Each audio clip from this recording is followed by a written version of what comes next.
abrir un libro que es el libro más importante en toda la Biblia acerca del liderazgo espiritual. El libro de Nehemías es un libro que contiene los consejos más valiosos y que describe claramente qué cosa es lo que es un guerrero de Dios. ¿Cuáles son las características verdaderas que Dios está buscando? Porque Dios es un Dios que está viendo el corazón. Dios no ve tanto lo que hacemos, sino lo que somos interiormente, y tenemos que aprender a diferenciar lo que es la iglesia, síganme con mucho cuidado, y lo que es nuestra relación con Dios.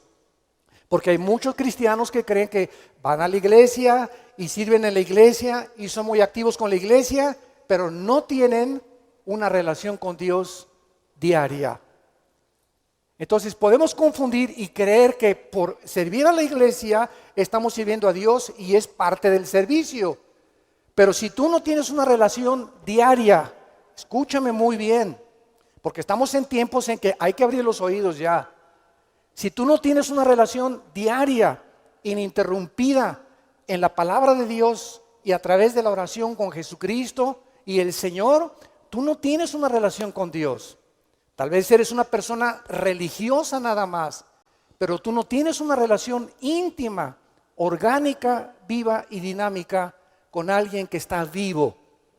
Los musulmanes no pueden tener una relación con Mahoma, el Islam no puede tener una relación con Mahoma, tampoco dentro del judaísmo no pueden tener una relación con Abraham. En las demás religiones, los persas no pueden tener una relación con los Vedas y con los libros que tienen escritos sagrados. Nosotros somos el único sistema de pensamiento en el mundo, escúchenme muy bien, el cristianismo es el único sistema de pensamiento en el mundo que tiene respuestas a 4 preguntas.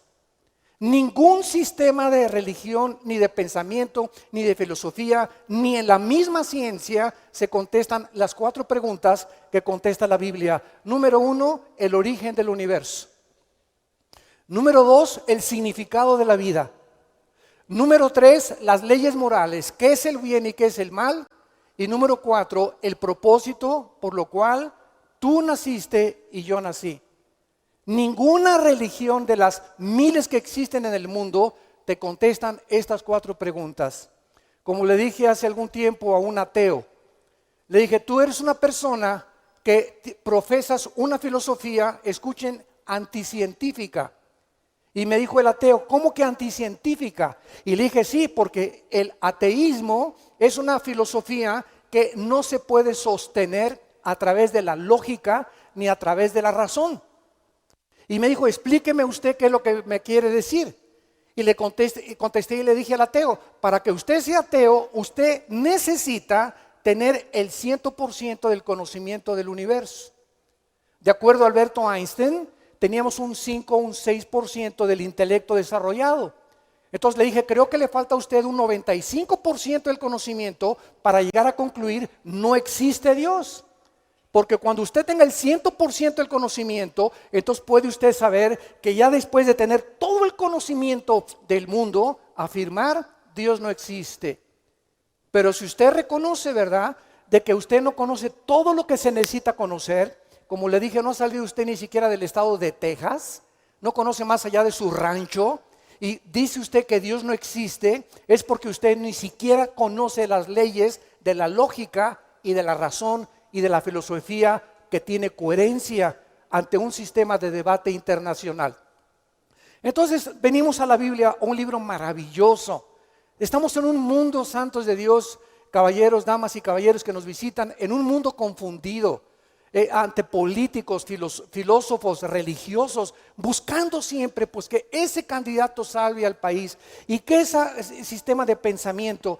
Yo he estudiado casi todos los sistemas de pensamiento. Yo fui ateo durante más de 4 o 5 años en mi juventud, decepcionado de la religión.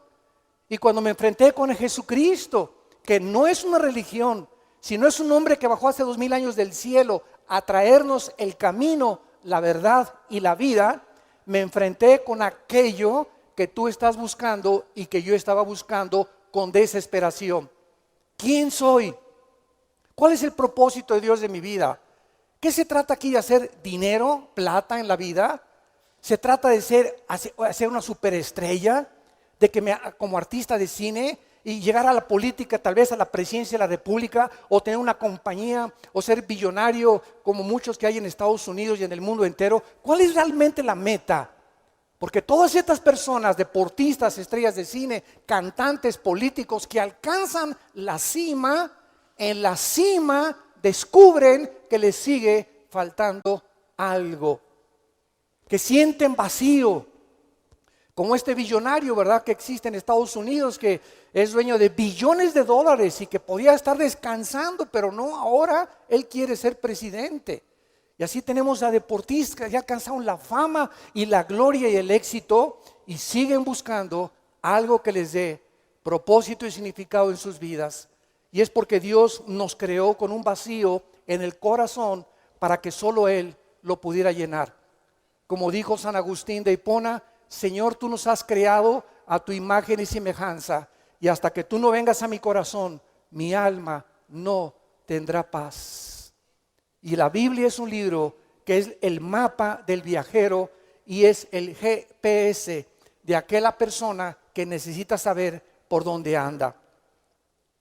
Vayamos pues al libro de Jeremías y quiero darles alguna introducción histórica. El rey Salomón murió aproximadamente en el año 928 antes de Cristo. Y 200 años después de la muerte del rey Salomón, llegaron los asirios y conquistaron Israel y Jerusalén en el año 722 antes de Jesucristo. Israel en esa época estaba dividido en el norte Israel y en el sur Judá. Entonces los asirios, 100 años después, se llevaron completamente a todos los judíos a Siria. Y desde hace aproximadamente casi 2500, 3000 años, las 12 tribus de Israel se perdieron en el mundo.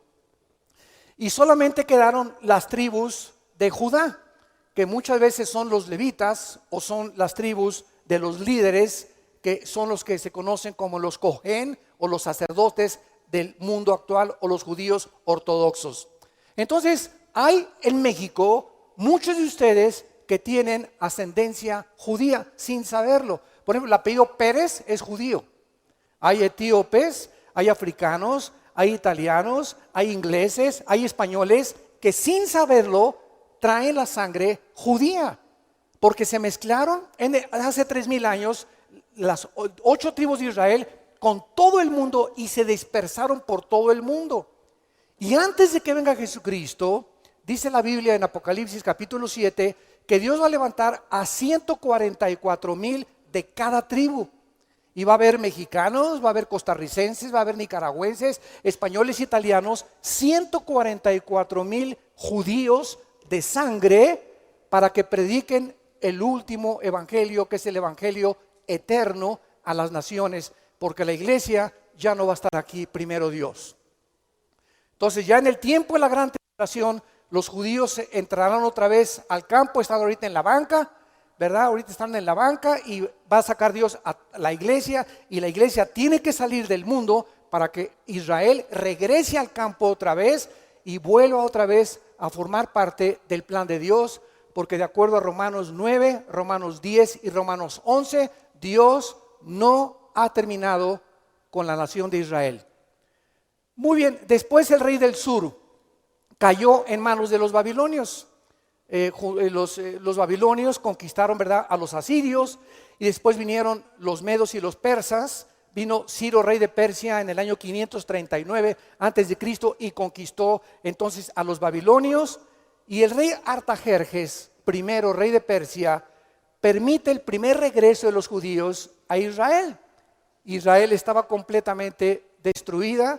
Las murallas de Jerusalén, antiguamente las ciudades eran construidas con murallas para la protección de sus enemigos y con castillos grandísimos. Se habían derribado las murallas, y cuando se derriban las murallas, espiritualmente significa que Dios está diciendo: yo ya no protejo tu casa. Cuando las murallas de una casa o de una familia son derribadas espiritualmente, es cuando Dios ha dicho: yo ya no quieres que forma parte de tu familia, ni de tu casa, ni de tu matrimonio. Yo ya no puedo proteger tu casa, y Dios se hace a un lado, y esa casa, ese matrimonio está destinado al divorcio. Está destinado esa familia a la destrucción. Estás destinado al juicio de Dios. Y estamos en un mundo en el siglo XXI donde las murallas de la moral han sido derribadas. La institución más santa y más sagrada que existe en el mundo es el matrimonio. La familia es el cimiento y la piedra angular de toda sociedad. Todas las sociedades están formadas por familias. Y si las familias se deshacen y comenzamos a redefinir el matrimonio, que ya no es entre un hombre y entre una mujer, es el síntoma más grande de descomposición social que una sociedad pueda tener. Porque es el ataque directo al fundamento del mundo y de la sociedad. O sea, el mundo, de acuerdo a la Biblia, se dirige a donde fue escrito hace 2000 años. Nos estamos suicidando moralmente. Estamos redefiniendo nosotros y creyéndonos nosotros que podemos hacer lo que nos da la gana y que podemos decir: esto es bueno y esto es malo ante mis ojos. Y no somos dioses, damas y caballeros, santos de Dios. Somos criaturas que fuimos creadas a imagen y semejanza de Dios. Él puso dentro de nosotros la conciencia, y desde las leyes naturales, el león se acuesta con la leona, el chango con la changa, el jirafo con la jirafa, el leopardo con la leoparda, el hipopótamo con la hipopótama, y no el hipopótamo con el hipopótamo ni el chango con el chango. Las mismas leyes de la naturaleza nos muestran que hemos y estamos descendiendo a un nivel inferior al de los mismos animales. Y es cuando hay que abrir los ojos y darnos cuenta que tinieblas están cubriendo la tierra, como dice Isaías capítulo 60, están cubriendo tinieblas la tierra, y la gente no se está dando cuenta, se están acostumbrando, y ese es el propósito y la meta satánica: hacernos creer de que es normal lo que la sociedad existe, y no todo aquello que es legal es moral. El hecho de que un gobierno dictamine que algo es moral, que algo es legal, no significa que sea moral a los ojos de Dios. Entonces los nazis postularon, ¿verdad?, que matar a los judíos era legal. Y cuando fueron juzgados en el juicio de Nuremberg en 1947 en Berlín, Alemania, los generales alemanes se defendieron diciendo: para el Tercer Reich, para el Partido Nacional Socialista, matar a los judíos era normal, a los homosexuales y a los negros, que son a quienes persiguió Hitler más que cualquier otro grupo étnico. Entonces, esto nos enseña, ¿verdad?, que el hombre que no recuerda la historia está condenado a repetirla otra vez, como dijo el escritor Santana. Entonces, estamos en un mundo que tenemos que despertar y darnos cuenta que la iglesia, escuchen, la iglesia de Jesucristo es la única luz. Somos la única luz. Tú en tu casa, en tu escuela, en la secundaria, en la preparatoria, en la universidad, en tu bufete, en el consultorio médico, en tu taller de carpintería, en tu taller de plomería, donde quiera que estemos, somos la única luz. El mundo está en tinieblas. Tus hermanos, tus tíos, tus abuelos, tus primos, tus amistades hacen lo que hacen, se conducen como se conducen, porque no conocen la verdad, porque es su instinto portarse de esa manera. Y tenemos nosotros la responsabilidad de levantar la lámpara, porque la lámpara no se esconde debajo de la mesa. Nunca dejes de dar testimonio que se levante un maestro y que te diga: pues tú eres de esos cristianitos, ¿verdad?, que creen en Dios. Y dile: pues usted es de aquellos que creen que su abuelita es chita. Vemos entonces en el libro de Nehemías que la situación histórica, los antecedentes históricos eran terribles. Nehemías era un hombre de Dios.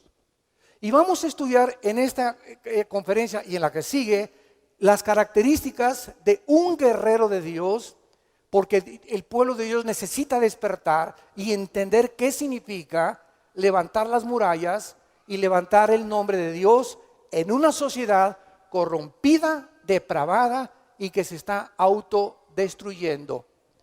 Nehemías era copero del rey Ciro, rey de Persia. Los coperos eran las personas que más confianza tenía el rey, porque antes de que el rey tomara vino, antes de que probara cualquier bocado, los coperos eran los que probaban el vino para que no estuviera envenenado, ni la comida tampoco.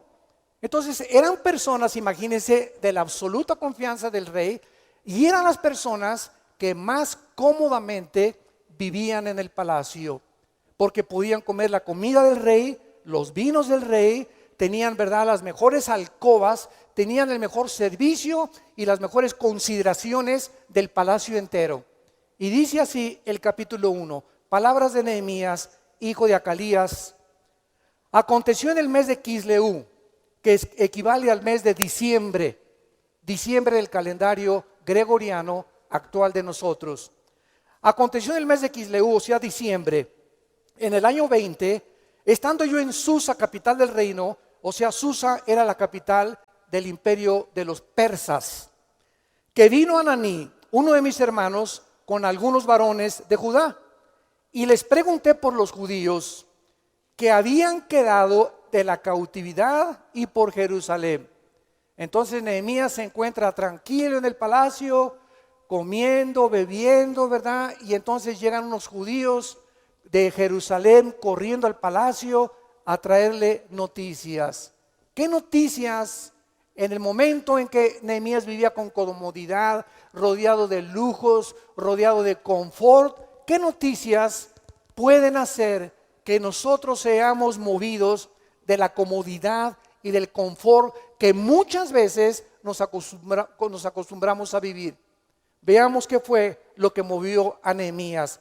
Y las noticias fueron en el versículo 3, y me dijeron: el remanente, o sea, los que quedaron de la cautividad, allí en la provincia, están en gran mal y afrenta, y el muro de Jerusalén derribado, y sus puertas quemadas al fuego. Cuando Nehemías oyó estas palabras, él tuvo dos opciones, como las tenemos todos nosotros también.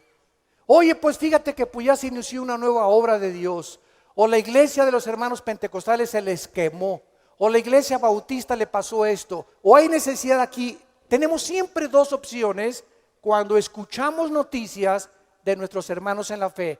La primera es: ¿y a mí qué me importa?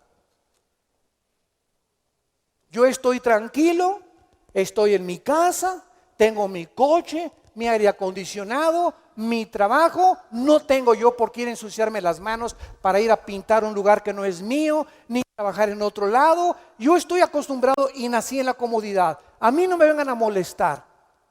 Y la segunda opción es la que manifiesta el corazón. Y es lo que Dios está buscando, como dice segunda de Crónicas 16:8, los ojos de Jehová buscan por toda la tierra a quienes tengan un corazón para Él. ¿Y sabes qué? Para bendecirte como tú no te imaginas. Para abrir las puertas de los cielos y bendecirte como tú no te imaginas, si tú tienes el corazón de Dios. Y la primera característica que Nehemías manifiesta es en el versículo 4. Cuando oí estas palabras, me senté, y lo primero que Nehemías manifiesta fueron sus ojos, se llenaron de lágrimas. No era su papá el que se murió, no era su mamá, no era su perro Fido el que se murió tampoco. Eran sus hermanos en la fe. Somos una familia de Dios. Como dice en Corintios 12, si alguno hermano está sufriendo, sufrimos con él. Si alguno se alegra, nos alegramos con él. No estamos para cuchillarnos unos a otros, ni para atormentarnos unos a otros, ni para picarnos unos a otros. Estamos para amarnos. Yo si veo a mis hijos, ¿verdad?, que se pelean entre ellos, sufro como padre. Y Dios sufre como padre cuando nosotros como hermanos estamos con chismes y con calumnias y que esto y que el otro y sembrando semillas entre el mundo, ¿verdad?, de maldad. Eso lo odia Dios. Nehemías, al orar, era un hombre que amaba a sus hermanos y era un hombre de oración. Dice en Primera de Corintios, en el Nuevo Testamento, capítulo 12, versículo 26. De manera que si un miembro padece, todos los miembros se duelen con él. Y si un miembro recibe honra, todos los miembros con él se gozan. Vosotros pues sois el cuerpo de Cristo y miembros, cada uno de ustedes en particular. A todas estas familias que han venido aquí a ayudarnos en este último mes, que han venido albañiles, plomeros, electricistas, hermanos, yo quiero comprar 50 botes de pintura. No se imaginan, estamos infinitamente agradecidos con ustedes. Porque si no fuera por ustedes, no hubiéramos levantado esto. Teníamos un mes para levantar esto y no teníamos los fondos. Se los digo sinceramente, no teníamos los fondos. Nos salimos de aquel lugar porque era el tiempo de Dios. Él nos quería llevar a otro lugar y propició todo para que pudiéramos encontrar este lugar y nos dio gracia. Es una señora, no es un corporativo, es una señora, la dueña de este lugar y sus 2 hijos, que nos dio gracia con ellos, porque no se imaginan lo que pedía de renta y no nos subió la renta más que poquitos pesos más de lo que pedimos allá. Esto es un milagro. Esto es un milagro.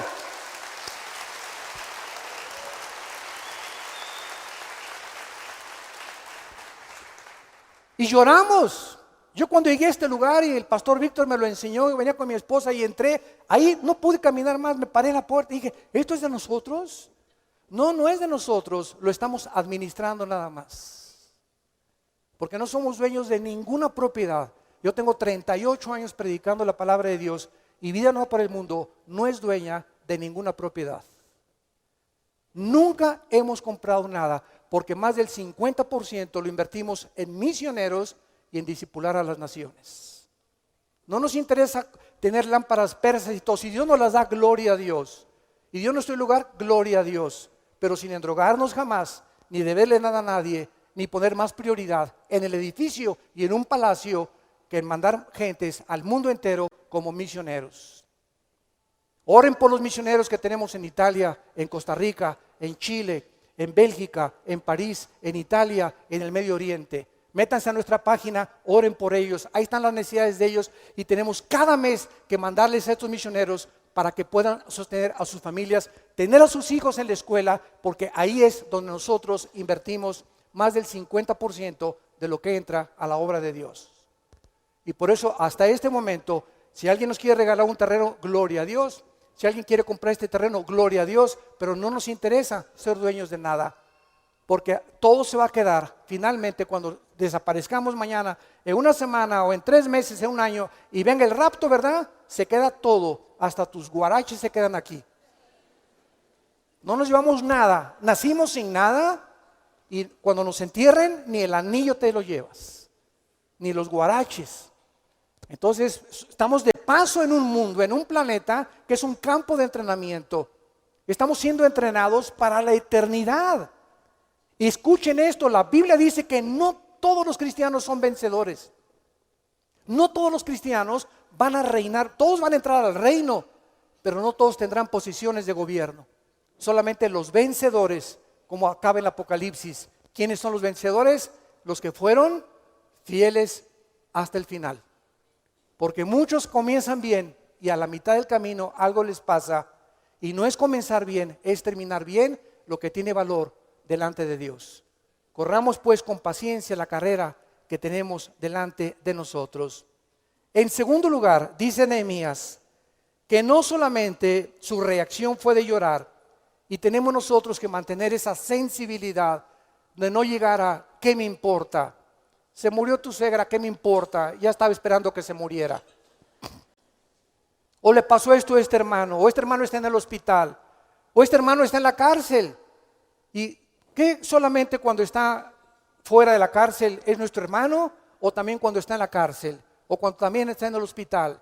¿Cuántos de ustedes van a la cárcel? Tenemos un ministerio nosotros hace 30 años que la Secretaría de Gobernación nos ha entregado reconocimientos que cada 15 días visitamos Almoloya, la cárcel de mujeres en México, en Ixtapalapa, las cárceles del Estado de México, y cada 15 días tenemos grupos de evangelismo que vamos a las cárceles a llevarles el mensaje de la palabra de Dios.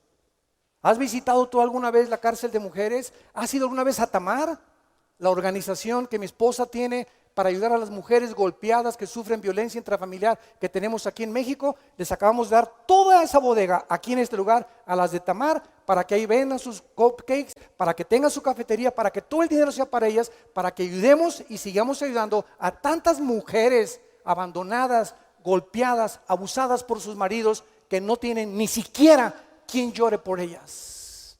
Nosotros queremos llorar con ellas. Estamos interesados en la obra social también. No queremos acostarnos en nuestros laureles y creer que ya porque tenemos todo vamos a seguir desdeñando todas las necesidades en las que el mundo está sumergido. En segundo lugar, dice la Biblia, hice duelo y ayuné. Nehemías era un hombre de oración, era un hombre sensible y era un hombre disciplinado.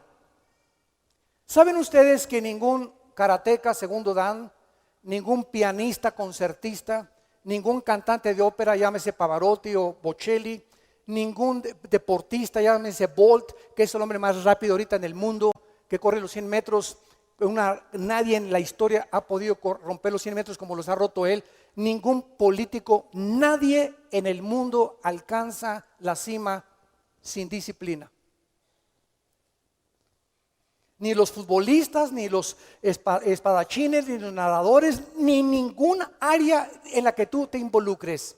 Si tú no tienes disciplina en tu vida, no vas a llegar al final. Esa falta de disciplina en tu cuerpo, esa falta de no entender que nuestro cuerpo nos está pidiendo, dame una pizza a las 10 de la noche. Y mira nomás cuántas guapuras, tu esposa ya parece Tonina de lo gorda que está. Mira cuántas muchachas tan guapas hay. Mira este dinero, este negocio que te presentan amigos tuyos o personas que te quieren involucrar en negocios ilícitos. Estamos rodeados de tentaciones. ¿Qué es lo que nos hace decir no? No quiero esto, no quiero aquello. Me conformo con mi gordita que tengo a mi lado, con mi gordito que tengo a mi lado, o me conformo con comer totopitos con frijoles y no acabar en la cárcel algún día. ¿Qué es lo que nos hace rechazar eso? La disciplina. Y la disciplina toma tiempo en formar el carácter. Y por eso hay tantos jóvenes que entran al ministerio y ya quieren irse de misioneros y de pastores y no saben que para formar a un hombre de Dios no se necesitan menos de 10 o 15 años de edad. En entrenamiento, y Dios prueba los corazones después de mucho tiempo. Cuando yo recibí a Cristo en 1974, yo nunca supe que Dios me iba a llamar para predicar el evangelio. Yo quería ser cantante de ópera. Le estaba contando a Carmen, la directora de nuestro grupo musical, que me memoricé en italiano las óperas de Schubert, de Giacomo Puccini, de Rigoletto, Celeste Ida, Madame Butterfly, etcétera, etcétera. Y a los 21 o 22 años de edad me decepcioné tanto de la religión que me hice ateo y comencé a tomar y a beber y me amolé la voz y las cuerdas vocales. Así que no me inviten a cantar, por favor, ya. Cuando pasó el tiempo y vengo a mi conversión, mi hermano Alejandro fue el que me dio a Cristo. En 1974 me presentó a Jesucristo como un personaje vivo. Comencé a estudiar el Evangelio de Juan y descubrí que Él era real, que nadie había dicho yo soy el camino, la verdad y la vida. Caí de rodillas y le dije a Dios, Señor, mi vida es un desastre. Yo no tengo ninguna meta, ningún propósito. Me estoy autodestruyendo. ¿Cuál es la razón por la cual permitiste que naciera? Y le dije, Jesús, si tú eres el Hijo de Dios, si tú eres la respuesta y lo que toda mi vida he estado buscando, manifiéstate a mi vida y quiero prometerte que te voy a servir con toda mi mente, con todas mis fuerzas y con todo mi corazón. Entonces, cuando yo me convertí, entré como misionero de la iglesia presbiteriana en Acapulco, en Guerrero. Y estuvimos 3 años en las sierras entre Oaxaca y entre Guerrero, en la Costa Chica y en la Costa Grande. Durante 3 años yo estuve comiendo la pura comida deshecha, bolillos duros, hamburguesas con carne. Tuve 3 o 4 veces amibas, tuve tifoideas, durmiendo en el suelo. Había un pueblo que se llamaba en Guerrero, el Ciruelo, donde había leprosos. Yo me acuerdo que me acosté con los leprosos y el segundo día me dijo el misionero, son leprosos, y caí de rodillas y le dije, hasta aquí llegué. Y le dije a Dios, Señor, si este era mi destino, que yo muriera aquí y me vas a dar lepra, o me voy con lepra, porque sea tu voluntad. Mi cojín era un ladrillo envuelto en periódicos, y me acostaba en periódicos y nos tapábamos con periódicos. Durante 3 años yo conocí lo que es la pobreza total. Dios nos sacó de la pobreza total. Cuando regresaba a casa, ¿verdad? Me acuerdo que Alán estaba chiquito y Moisés, mi hijo, y mi otra hija, ¿verdad? Y llegamos, comíamos mangos y papayas, era lo único que había en los árboles, mangos y papayas. Y lo que yo iba a pescar nada más. Era una pobreza total. Nuestra casa era un colchón nada más. No tenía, me acuerdo, compramos una lavadora de esas ¿cómo sabe? Salinas y Rocha, que hacen así, ¿se acuerdan ustedes? Que se mueven así ya las antiguas. Fue lo primero que compramos de tanta ropa que teníamos para lavar, y dormíamos nada más en colchones, y no teníamos ni refrigerador, no teníamos estufa, no teníamos nada. De ahí Dios nos sacó. ¿Por qué? Porque Dios estaba probando, estaba afilándonos, estaba demostrándonos, para poder decir lo que dice Filipenses capítulo 4, estoy acostumbrado a no tener y a tener. Cuando no tengo, no reniego contra Dios. Ya no le tengo miedo a la pobreza, porque ya conozco la pobreza. Y si en la pobreza Dios me sostuvo y nunca nos faltó de comer, ¿cuánto más no nos dará con Él todas las cosas si seguimos confiando en Él?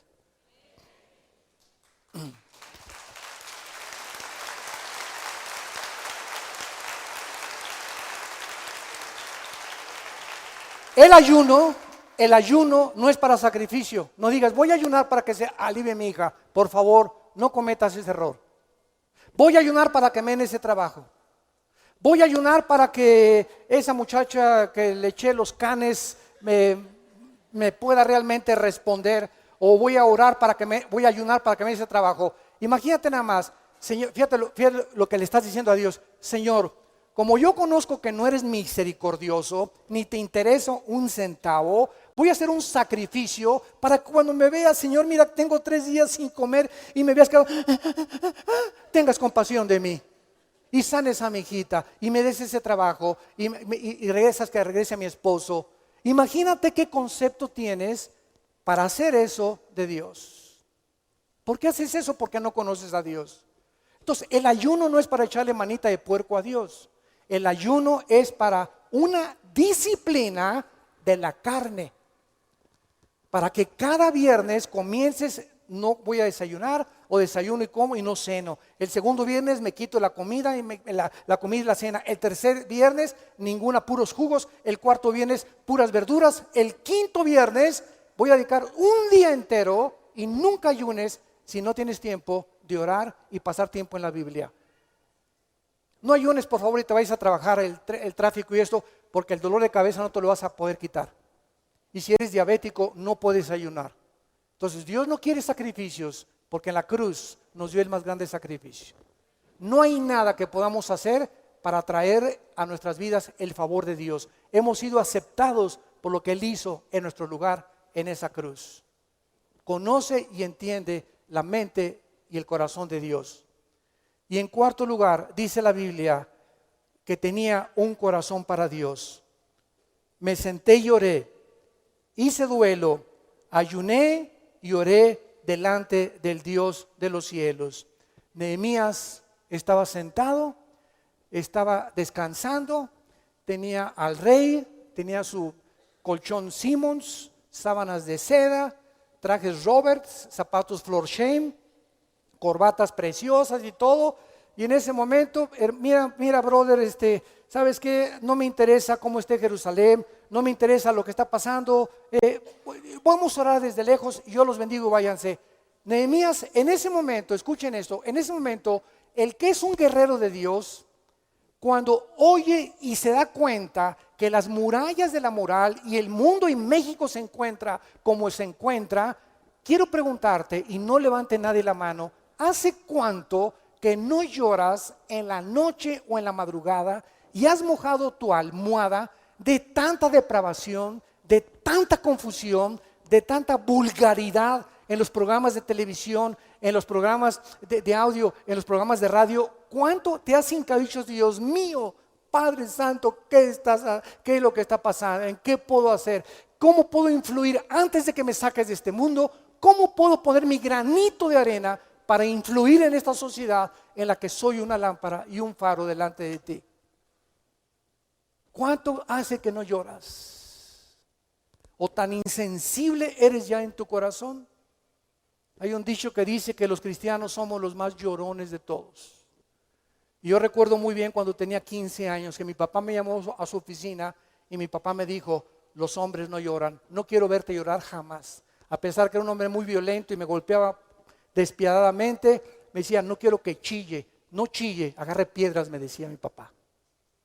Y a los 25, 26 años de edad que yo recibí a Jesucristo, no había llorado, pero cuando me convertí, 45 minutos, no dejé de llorar. Sentí que me caían unas mochilas, que me caían escamas como las cebollas, que comenzaba a salirse algo de mí, y volvió Dios a darme un corazón conforme al corazón de Jesús. Jesús lloró cuando supo que Lázaro, su amigo, había muerto, y no lloró por la muerte porque lo iba a resucitar, lloró porque le dolió lo que el pecado hace en el corazón humano. ¿Has llorado por tu esposa? ¿Por tu esposo? ¿Por tus hijos? ¿Tienes algún hijo que está desgarriado? ¿Te ha visto Dios llorando por él? ¿Ha sido tu corazón conmovido a tal grado? Dios, escúchenme, Dios ve las lágrimas. Dios ve las lágrimas. Y no podemos perder ese amor por los demás, porque nos volvemos asalariados. Siempre en todos los congresos de pastores. Ahora la semana que entra tengo un congreso con todos los pastores de Costa Rica, ahí en Dallas, y me invitaron a darles una conferencia. Le doy tantas gracias a Dios por esto. Pero siempre les digo a los pastores, el día que ustedes traten a las ovejas mecánicamente o religiosamente porque tienen un sueldo, son unos asalariados. Porque cuando perdamos el amor por la gente, el amor sí, y la gente sabe cuando tú las amas. Y cuando el pastor solamente te dice, sí, Dios lo bendiga, que le vaya muy bien. Y ni siquiera lo abrazas, ¿verdad? Ni siquiera lloras con la gente. Las ovejas saben cuando los pastores son de veras. Ahorita hay pastores que ya traen hasta 5 o 6 guardaespaldas para que la gente no se les acerque. Asústame. Y este es el propósito por el cual Dios quiere que nosotros no perdamos ese corazón, esa sensibilidad, porque Dios dio su vida por nosotros en una cruz. Y fuimos enviados a un mundo necesitado, un mundo ansioso, confundido por el pecado. Y tenemos que tener el corazón que tuvo Nehemías. Y vemos ahora también en el capítulo 1, versículo 5, que una vez que Nehemías oyó las noticias de qué forma las murallas de Jerusalén estaban derribadas, y entonces comenzó Nehemías a moverse en su corazón, a llorar y a interceder, encontramos uno de los secretos de la obra de Dios. La obra de Dios comienza con una carga. Si tú no tienes carga por algo, no puedes llevar a cabo la obra de Dios, ni hacer nada en tu familia, ni en tu matrimonio, ni en tus hijos, ni en tu trabajo.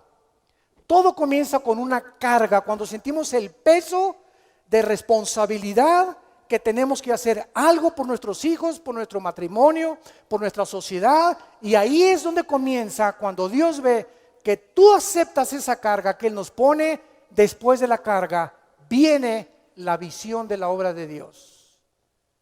Nehemías, como lo vamos a ver ahorita, en diciembre oyó las noticias. Y vamos a ver más adelante que hasta el mes de marzo pasaron 4 meses donde comenzó a ayunar intercaladamente Nehemías, y durante esos 4 meses no movió una sola mano hasta que él no estuviera seguro qué es lo que quería Dios hacer con su vida.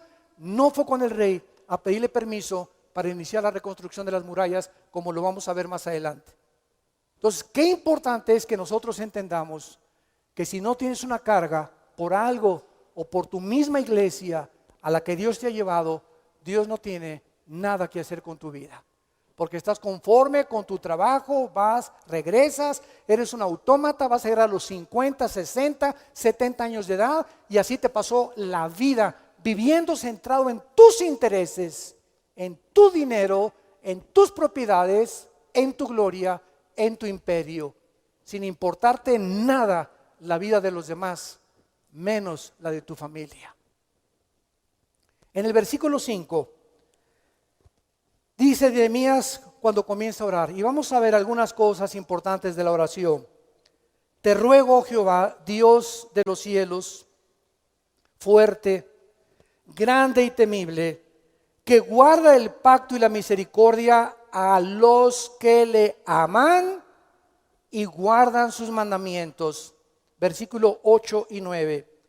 Acuérdate ahora de la palabra que diste a Moisés tu siervo, diciendo: si ustedes pecan, yo los dispersaré por los pueblos, pero si se vuelven a mí y guardan mis mandamientos y los pones por obra, aunque vuestra dispersión fuere hasta el extremo de los cielos, de allí te recogeré y te traeré al lugar que escogí para hacer habitar allí mi nombre.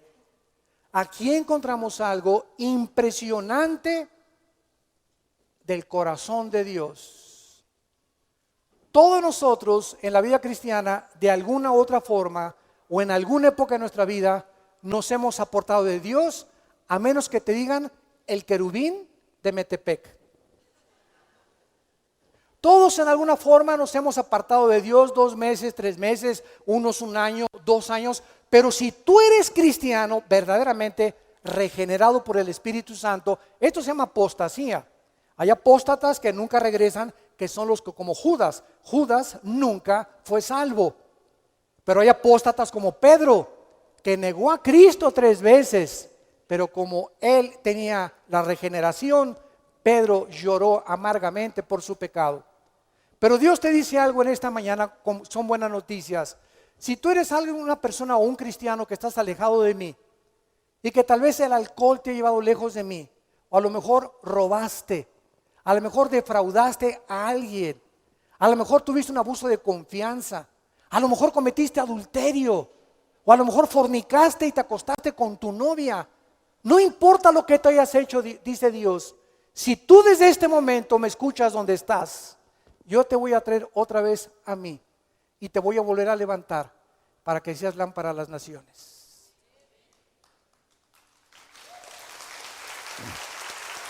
¡Cuánta gracia! Esto se llama gracia. Esta es la gracia de Dios. ¿Cuánta gente yo me he encontrado? Ay, pues ese hermano, ¿te acuerdas hace 3 años que robó? Hizo esto y el otro. Fuchi, oye, espérame tantito. Antes de que apuntes un dedo, hay 3 que te apuntan a ti. ¿A ti te dicen San Clotilde? Eres tan perfecto que nunca te has equivocado y nunca has caído. ¿Y sabes por qué la gente es así de juzgona? Porque están amargados y se creen que son mejores que otras personas. Y no conocen a Dios, que Dios es un hombre que dice, aunque el justo cayere, yo lo levantaré. No importa lo que hayas hecho, el poder de Dios es más grande que tus pecados. Y esas son las buenas noticias del Dios que servimos. Y por eso cuando caemos o tuvimos algún problema en el pasado, llegamos otra vez a la cruz bañados de lágrimas. Has tenido misericordia de mí, Señor. Ahora escúchame esto, si Dios ha tenido misericordia de tu vida y de mi vida, tengamos nosotros ahora misericordia de aquellos que nos han lastimado y nos han ofendido y han mentido y nos han calumniado. Porque conozco cristianos que han sido perdonados por Dios y no perdonan a los que los han ofendido a ellos. Y caes como un fariseo, como una farisea. Porque si Dios te ha perdonado y Dios me ha perdonado, ¿cómo no podemos nosotros perdonar a los que nos han hecho algo en la vida? Pero no digas a una persona que la has perdonado y vas aquí a Plaza Galerías y ahí viene doña Clotilde caminando y le haces así. Pero ya la perdonaste. Eso no es el perdón. El perdón es no reaccionar con la gente que te ofendió al tenerla enfrente de ti. Y sentir en tu corazón sinceramente que no tienes nada contra ella. Y todo lo que me has hecho, ¿sabes qué? Si tú sigues conmigo enojado y amargado, ese es tu problema. Aquí está mi mano. Yo te bendigo en el nombre de Jesucristo. Y en ese momento, escúchame, en ese momento tú no te imaginas las bendiciones y la gracia de Dios que va a caer sobre tu vida. Como dice Hebreos 12:15, cuidado con los que tengan raíces de amargura, porque la amargura impide la gracia de Dios manifestarse en su vida. En esta oración, Nehemías no solamente nos muestra que conocía a Dios y que nos revela un conocimiento profundo de Dios, porque dice, eres un Dios, versículo 5, que guardas el pacto. Un pacto es una relación con la que Dios trata con el ser humano basado en el carácter de Dios y no en nosotros. Si Dios esperara que nosotros cumpliésemos el pacto, nos iba como en feria, por la naturaleza caída que tenemos. Entonces, estamos en un pacto, ahora se llama el pacto de sangre. El Antiguo Testamento ya Cristo en la cruz cumplió las fiestas, los sábados, que te tatúas o que no te tatúas, que si tomas vino o que no tomas vino. ¿Sabes una cosa? Todo aquello que la ley mandaba, Cristo la cumplió. Ahora Dios me da la libertad y me dice, ahora yo te hago responsable. Y ya no le digas a una persona, ay, ¿por qué traes este tatuaje? Tú que estás gordo, no te atrevas a calificar a alguien que trae un tatuaje. ¿Por qué? Porque el principio en el Nuevo Testamento es que nuestro cuerpo es el Espíritu Santo. ¿Quién hace más daño a su cuerpo? ¿El que se pinta una cruz aquí o el que tiene una barriga de Santa Claus? ¿Se dan cuenta? No te atrevas a condenar a los jóvenes. Y no estamos a favor de eso, desde luego cuando no estamos a favor. Pero ahorita hay muchos que están tan legalistas en la iglesia que la agarran contra. Ahorita hay de los mejores predicadores para jóvenes en Estados Unidos están tatuados. Y de jóvenes de músicos, si los ven, hay muchos en Hillsong, que es un grupo de los más grandes que hay en el mundo ahorita, ¿verdad? Que muchos de ellos se han puesto tatuajes en el cuerpo. Pero la gente que tiene así el entendimiento chiquitito se fija nada más en eso y no se fija en su panza, no se fija en sus ojos llenos de adulterio, no se fija en que no está haciendo nada por la obra de Dios, pero siempre está fijando por algo que por afuera se ve para condenar y decir al justo, tú eres una persona que no debes hacer eso.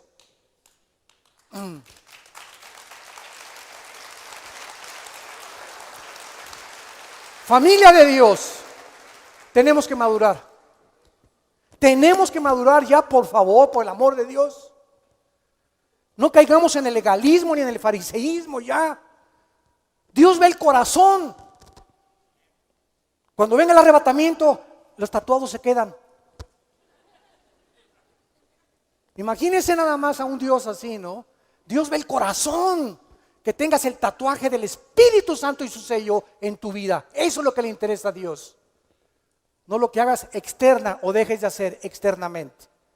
Entonces, en esta oración debemos recordar que es importantísimo que Dios quiere que nosotros, si Él guarda el pacto, Dios ama a los que guardan sus mandamientos y a los que le aman, y Dios se manifiesta, y en el Nuevo Testamento encontramos nosotros precisamente eso. Señor, forniqué con mi novio, adulteré. Ahora en este último mes ni un día me presenté a este lugar para decir quiero pintar, quiero traer esta pintura, Señor, he pecado contra ti. Para esto es la palabra de Dios, para redarguirnos y sacarnos de nuestra colchón de seda en la que dormimos y ponernos carga en nuestra alma por la obra de Dios. No importa lo que hayas hecho, te vuelvo a decir en esta mañana, si tú te arrepientes hoy, que oyes su palabra y no te endureces, la sangre de Cristo nos limpia de todo pecado. Y tú puedes salir por esa puerta hoy mismo y tus pecados jamás Dios los traerá ni te los pondrá enfrente. ¿Te acuerdas lo que hiciste hace una semana o hace 3 días? Los olvidará como está el oriente y el occidente. Jamás Dios te echará en cara ningún pecado que hayas hecho, por más grave que haya sido, porque la sangre de Cristo nos ha limpiado de toda maldad. Gloria a su nombre.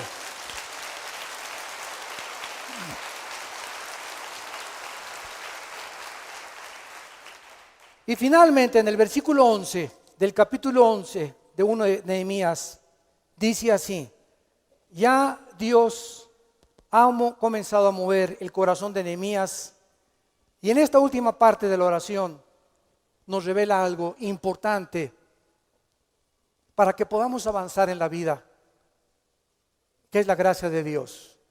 Lo voy a explicar. Dice el versículo 11: y dijo Nehemías, te ruego, Jehová, esté ahora atento tu oído a la oración de tu siervo y a la oración de tus siervos, quienes desean reverenciar tu nombre. Y miren lo que le pide Nehemías a Dios, porque él sabía esto con todo su corazón. Él conocía el corazón de Dios.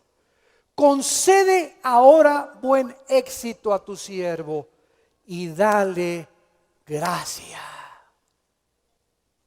Si voy a tener éxito, si voy a regresar a Jerusalén, si voy a hacer esta obra, oh Dios, necesito dos cosas: que tú seas el que me estás dirigiendo esta obra y que tu gracia me acompañe.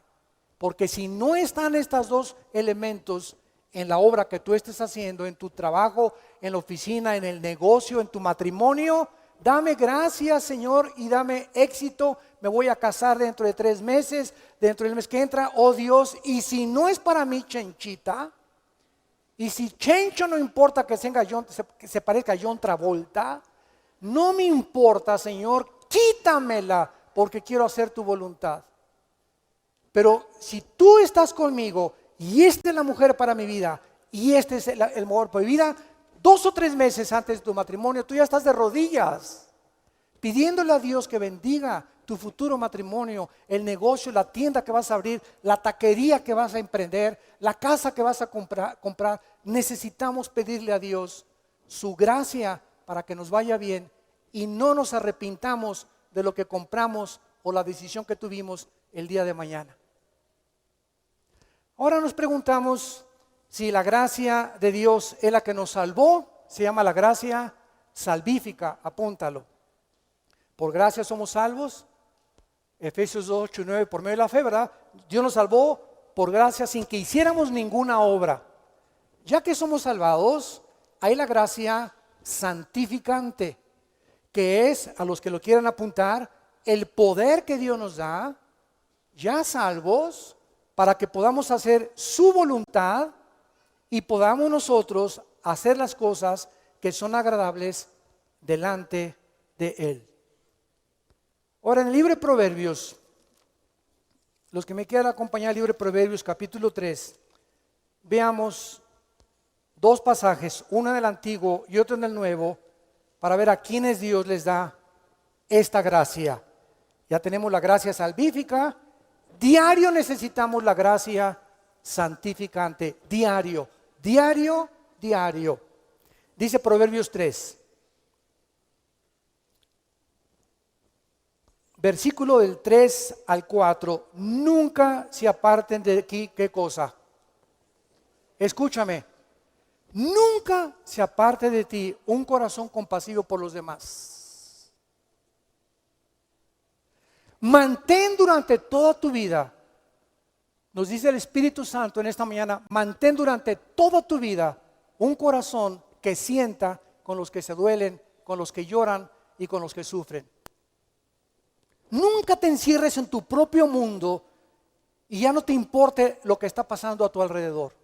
Ni si hay familias que yo conozco que ni a sus hijos les interesa lo que les esté sucediendo.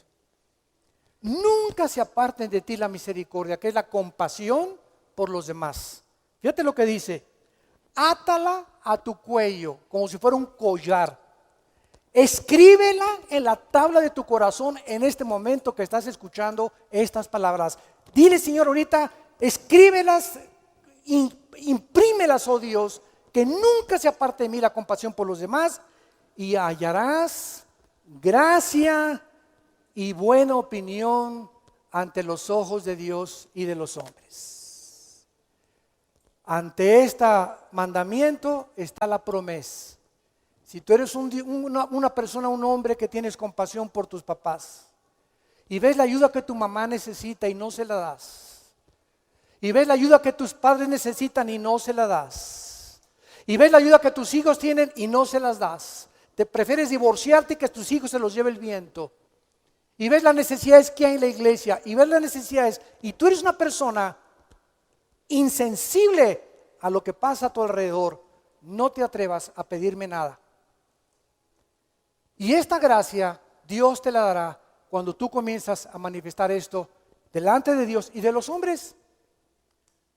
¿Saben ustedes que necesitamos gracia ante los gobiernos? La iglesia, en toda la Biblia y a través de la historia, la iglesia está aquí y el gobierno está aquí. Dar al César lo que es del César, a Dios lo que es de Dios. Pero la iglesia, para funcionar en un país, en una nación, necesita la gracia del gobierno. Porque el gobierno puede cerrar y puede abrir puertas. Aquí tenemos un gobierno desde hace muchos años en México que nos ha permitido, y el evangelio se propaga a los cuatro vientos. No ha habido en México persecución más que en algunos estados pequeños y algunas iglesias de muchos fanáticos religiosos. Pero el gobierno en sí en México, hay libertad en la Constitución para que adoremos con libertad. Démosle gracias a Dios por eso. No en otros gobiernos que estamos viendo en Sudamérica, donde está cerrado completamente.